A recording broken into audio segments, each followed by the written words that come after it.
Hi, I'm Rachel with Rachel Ray's Crime Corner, and I'm back with another true crime. This one is so interesting to me. Today's story is about Mary Virginia Carpenter. She was 21 years old. She was from Texarkana, Texas.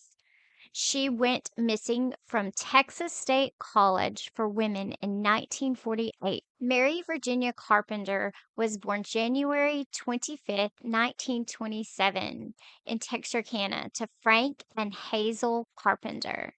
They were the most proud parents a little girl could ask for. It was said that literally everyone who worked at the railroad with Frank heard of the birth of little baby Virginia.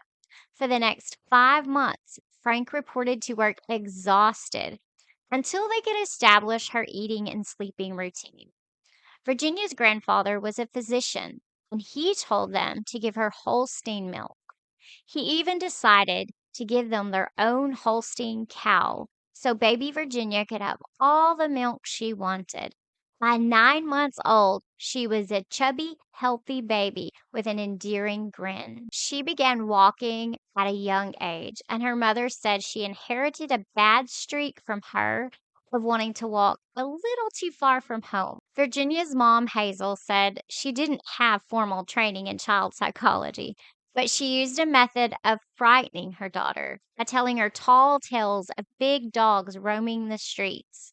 She said she realized the harm she had done when they got a little fox terrier and Virginia would have nothing to do with it. One day, while 3-year-old little Virginia was playing on the porch, she rolled down the back steps of her home and hit a tree. X rays showed that she had no injuries. 3 months later, she caught a severe case of influenza, causing her to lose the ability to walk. Her parents diligently searched for a cause for her illness, but medical science at the time could not diagnose her. She improved for a while, but then an attack left her severely crippled. The family consulted several orthopedic surgeons until one in Memphis, Tennessee, discovered an infection in her right hip bone, which had left perforations resembling tiny pinholes. Too young to understand, Virginia lived the next few months in a maze of weights and tractions that pulled her leg back into its proper position. And then came the task of rebuilding the bones and wasted tissue by sunbaths, internal medicine, and a special diet. She had to lie on the hospital's tar roof in the broiling sun. She was soon able to walk with the aid of a steel brace that fit into the heel of her shoe and came up to make a leather rolled saddle around her hip. She had to endure 2 more years of the torturous sunbaths. Mrs. Carpenter regretted placing Virginia in kindergarten while she was still wearing the brace. After only 5 weeks, Virginia had lost her appetite and she was losing weight. She was taken out of school and she didn't return until she had been out of her brace for a year. Her recovery was declared complete by a specialist when she turned 12.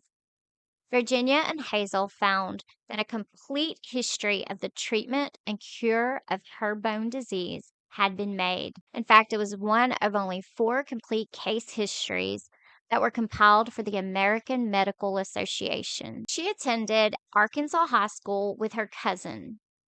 Unfortunately, not long after Virginia started high school, her father became seriously ill. It did not take her long to realize the seriousness of the situation. Hazel had to run their insurance business, care for Frank, and still try to be there for her daughter. Hazel said that Virginia went to the hospital in Marshall every Wednesday to visit her father and have heart to heart talks with him about life and growing up. After a 2-year battle with his affliction, Frank died, leaving 15-year-old Virginia and her mom alone. Hazel said Virginia had shown remarkable maturity in coping with the loss of her father. Virginia was quiet. She didn't stand out academically, which often meant she went unnoticed. Her teachers described her as a child with an unusual amount of common sense and loyalty. She rarely participated in activities because she tired easily, and when she was tired, a slight limp showed up in her right leg. The limp embarrassed her, but as she got older, she began to be less self conscious about it. She joined the band and became a majorette. She even joined a sorority after receiving a bid from each one. After graduating from Arkansas High in 1944, she went to the University of Arkansas to study journalism. After a year, she decided that she wanted to go into laboratory technician training, but it required a lot of science, which had not been her focus in high school. In September of 1945, she attended TSCW to get her science credits. In February of 1946, her mom became very ill, forcing her to sell their insurance company. She had to go to the hospital in Temple, and on the way, she stopped to visit Virginia. As they were sitting in the dorm talking, Virginia burst into tears, proclaiming that her mom was all she had. She said there was no way she could spend the next 2 weeks studying, not knowing if Hazel would return to her. The next morning, Hazel went to Temple as she had planned, but she wasn't traveling alone. Virginia went along with her mom. Hazel had to undergo major surgery, and 1 week later, Virginia began to experience extreme pain. Turned out she had appendicitis and had to have an appendectomy. Back in the 40s, surgery was a little more involved, so the mom and daughter had a month-long stay in the hospital. A nice young man named Mac drove them home. It was on this drive home that 19-year-old Virginia fell hard for Mac. Before Mac had even left Texarkana to head back to College Station, a wedding date was set. Virginia's grandparents did not approve of the engagement, and just 3 weeks before the wedding, Virginia broke it off with Mac. Virginia's mother said, "I loved Mac because of his fine qualities, because he was so good to me, but I just didn't see their two personalities living together in harmony." In June of 1946, Hazel had recovered well and was able to begin working for a car dealer. Virginia began working for a clinic. She wanted to be a nurse, but she knew that her right leg would not support the strenuous hours of being on her feet. So she decided instead to be a technician. Mrs. Carpenter revealed that Virginia wanted to be a technician because medical science had not found a cure for her own father. Virginia wanted to return to school but worried about finances. She then took a job at an insurance firm because it paid a better salary. She stayed with the firm until August of 1947 when she had enough money to go back to school. She started the next month at Texarkana Junior College. She now had her future planned. She could go to TSCW in the summer, which would enable her to attend the technician training in the autumn of 1948. Her mom recalled that it had been the happiest time in their life since Frank had passed away. 10 days before school was out, Texarkana Junior College held their annual picnic at a lake near Dangerfield, Texas. Virginia drove her date and another couple in the car that belonged to her and her mom. About 5 p.m. that evening, Virginia came home and said she didn't feel well. Mrs. Carpenter said her daughter was one of the most sunburned people she had ever seen. Virginia just fell across the bed and went straight to sleep. Hazel woke her for supper, but Virginia said she didn't feel like eating. She still managed to make it to the dinner table where she fainted. She regained consciousness, and her mom tried to help her to the bathroom, but she fainted again, and this time she fell to the floor. Mrs. Carpenter was very worried she wouldn't be able to revive her daughter. She picked her up and put her in bed before calling the doctor. Virginia regained consciousness, but while waiting for the doctor, she passed out again. The doctor diagnosed her with sunstroke and second-degree burns. He prescribed her rest and quiet for the next few days. After 3 days, Virginia forced herself to return to school and take her final exams. For the next 2 days, although weak and in considerable pain, Virginia was able to finish her exams. Not only had she been experiencing physical pain, but she had also been experiencing a broken heart. Hazel learned from a teacher that during her exams, her daughter had shared that she had been in a relationship that didn't work out. She said she was in love again. The feelings were not reciprocated. In the last few months before her disappearance, she took up sketching and became quite good through the coaching of a friend. Mrs. Carpenter said that a portrait Virginia did from memory of her father was one of the best likenesses she had ever seen. Virginia appeared to be recovering from her sunburn okay when she began packing for her trip to TSCW. Her mom really wanted Virginia to take a semester off to get her strength back.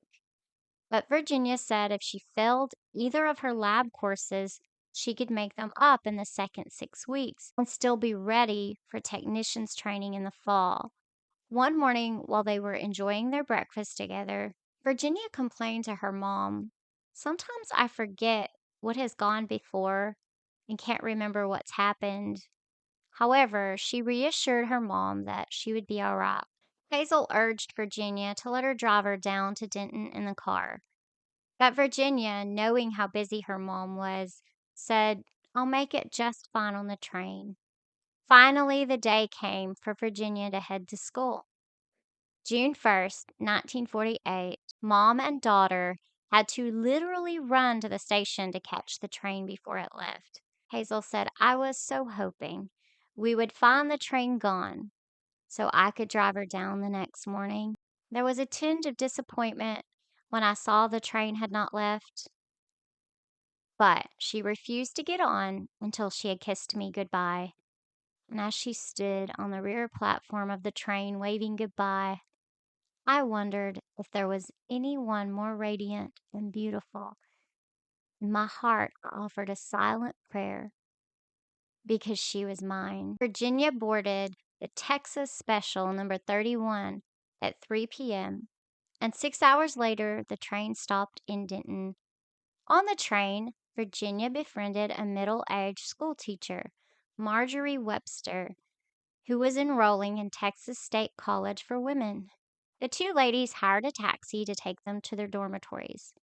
Just as they arrived at Marjorie's dormitory, Virginia realized she had forgotten to check on her trunk at the Denton train station. She asked the taxi driver, Edgar Ray Zachary, how much it would cost for him to drive her back to the station, and he replied it would be 75 cents.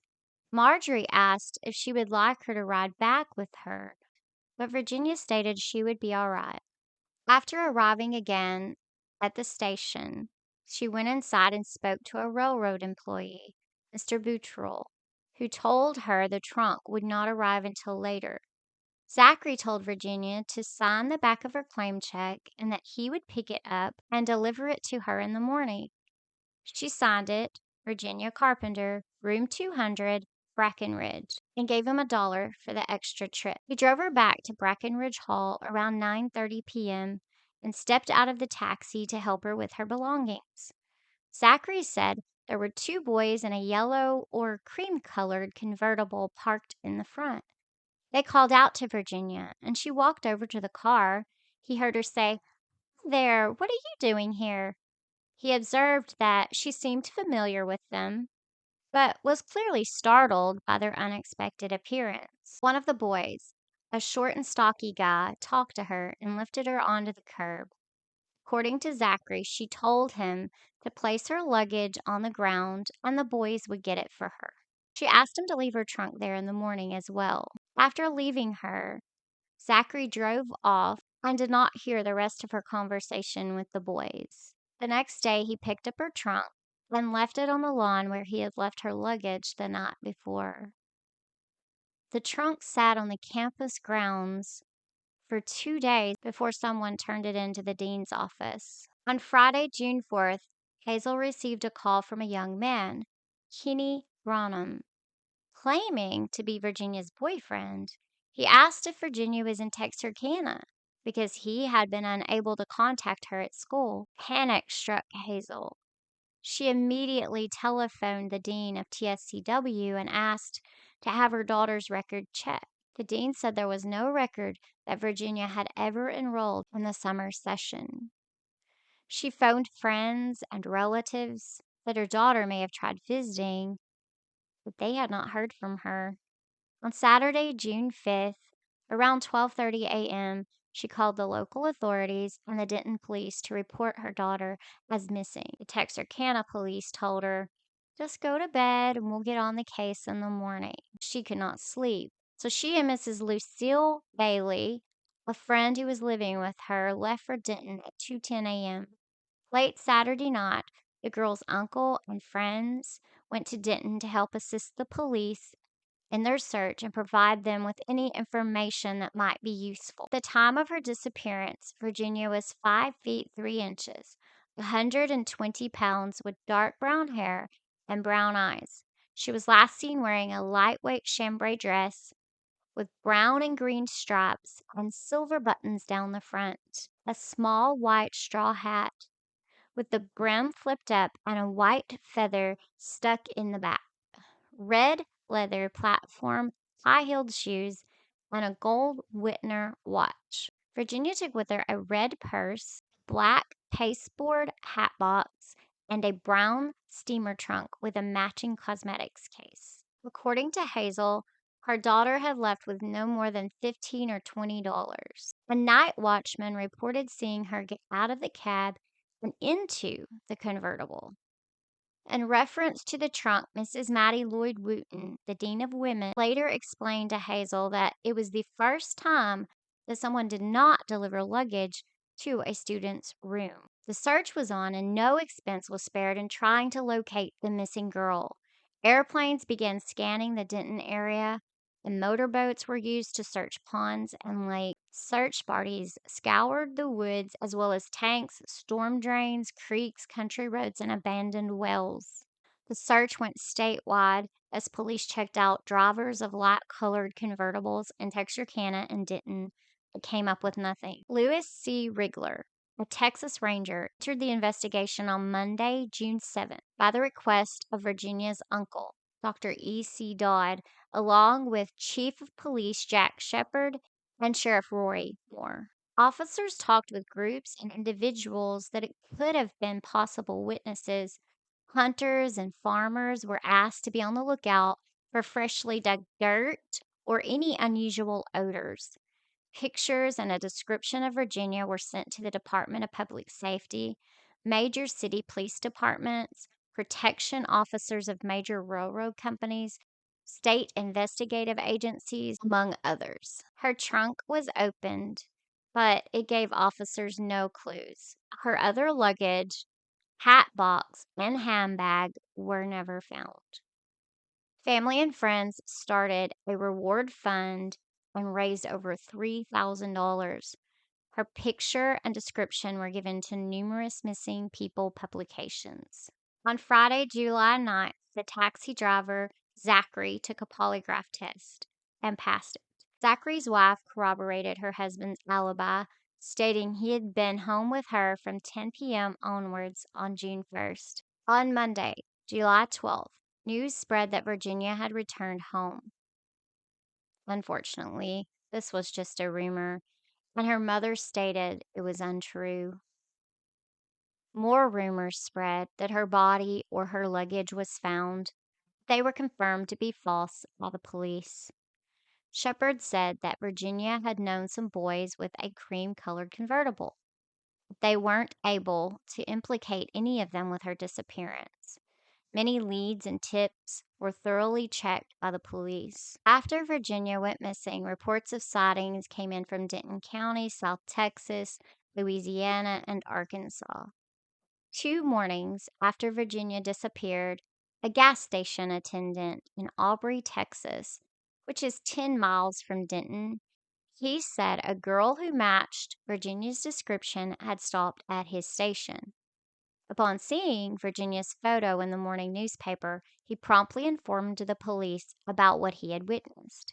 He said she had been in a yellow convertible with Arkansas license plates, along with two boys and another girl. On Friday, June 11th, around 9 p.m., a ticket agent named Mrs. James, working at a bus station in DeQueen, Arkansas, saw a girl who resembled Carpenter. The girl got off a bus from Texarkana wearing a red dress and carrying a red purse. While she was waiting in the lobby, she appeared very nervous. She was biting her lip.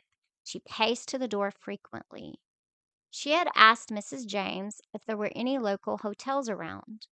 10 minutes later, she left with a young man who was around 25 or 26 years old and around 135 pounds with light brown hair, and he was wearing a white shirt with khaki trousers. The strange part is that a few moments after the two departed, Mrs. James received a phone call. On the other end, the woman asked if Miss Virginia Carpenter was there. Mrs. James learned the next morning about Virginia's disappearance and reported her sighting to the police. Bowie County Sheriff Bill Presley and FBI agent H.S. Hallett showed Mrs. James two groups of pictures in which she pointed out Virginia as the girl she had seen. Police checked hotels and tourist camps, but they had no luck. And later, Mrs. James began to doubt her identification of the girl. On Saturday, June 12th, a girl matching Virginia's description was reported riding in a car with two boys in Mena, Arkansas. Mena is about 47 miles from DeQueen. A Michigan tourist in Tucson, Arizona reported seeing a girl matching Virginia's description on July 8th after seeing her reward poster in a local cafe. By July 12th, Virginia's mom said she had checked all leads in the case but was no closer to learning of her daughter's whereabouts. On Friday, January 14th, 1949, the Houston Press received a letter written in pencil, signed by Mrs. Gladys Bass from Chireno, Texas, who claimed that she and her friends met a girl who was well dressed and well educated who had been hitchhiking. The girl told them she was hungry and had no money. She called herself Virginia. She talked properly, had long brown curly hair that touched her shoulders, and wore a white hat with a feather in it, a striped dress, and blue sweater. She said while they were eating at the cafe, the girl claimed to have run away. They all departed thinking the girl was just telling a tale. It wasn't until later they believed that the girl was Virginia. The police were unable to substantiate Bass's report. The reward money that had reached around $3,000, most of that was given back to the donors after 2 years with no helpful information. On June 9th, 1955, 7 years after the disappearance, Virginia was considered officially deceased. On October 18th, 1959, a 3-by-1 wooden box was discovered in a smokehouse near an abandoned farmhouse near Jefferson, Texas. Jefferson, Texas is about 60 miles from Texarkana. Inside the wooden box were the bones of a female matching the description of Virginia. They were sent to Austin for examination. Mrs. Carpenter had hopes that it was her daughter's remains because the bones had a deformity in the right leg, which made it shorter than the left, similar to Virginia. Dental work that Virginia had done did not show up in the remains, so it was determined that it was not Virginia. In May 1998, the police were tipped off by a man in his 70s claiming that he knew who killed Virginia and where she was buried. He stated she was buried on the grounds of the TSCW campus. The area was excavated, but only a leather glove, a rubber boot, and animal bone fragments were found.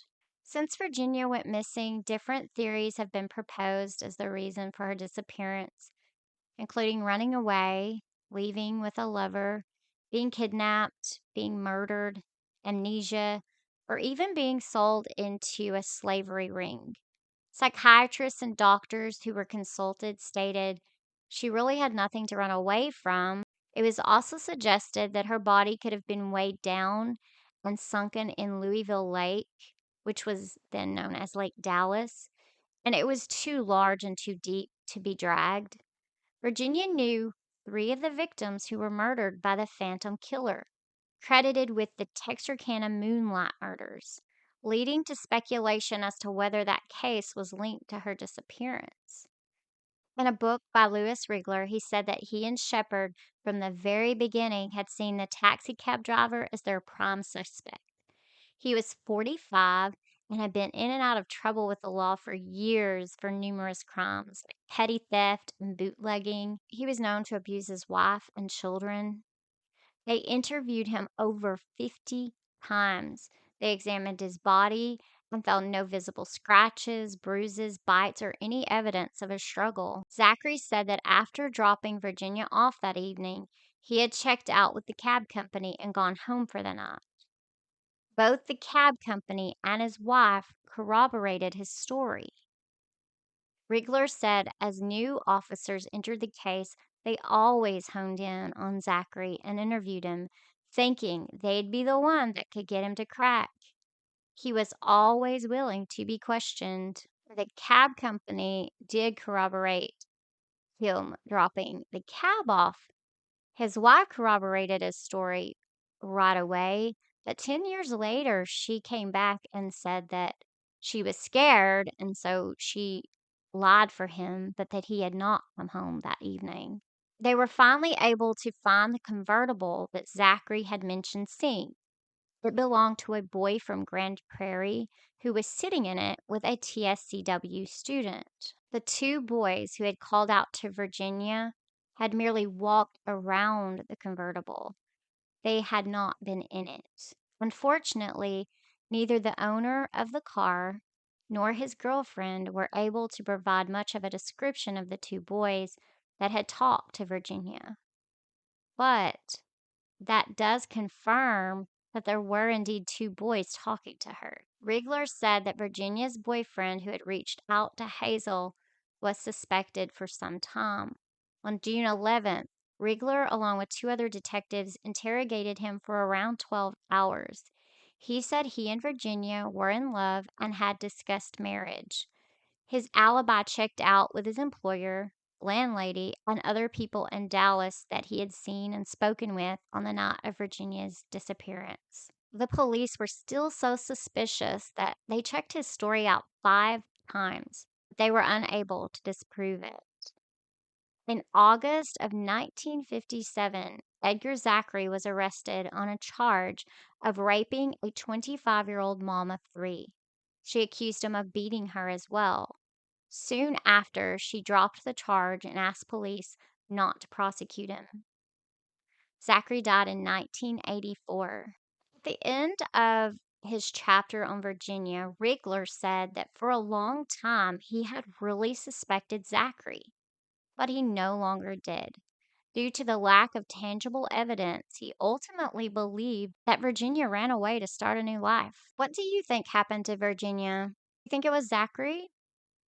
Do you think it was the boyfriend? Or was it one of the guys that met Virginia in the shadows on the night of her disappearance?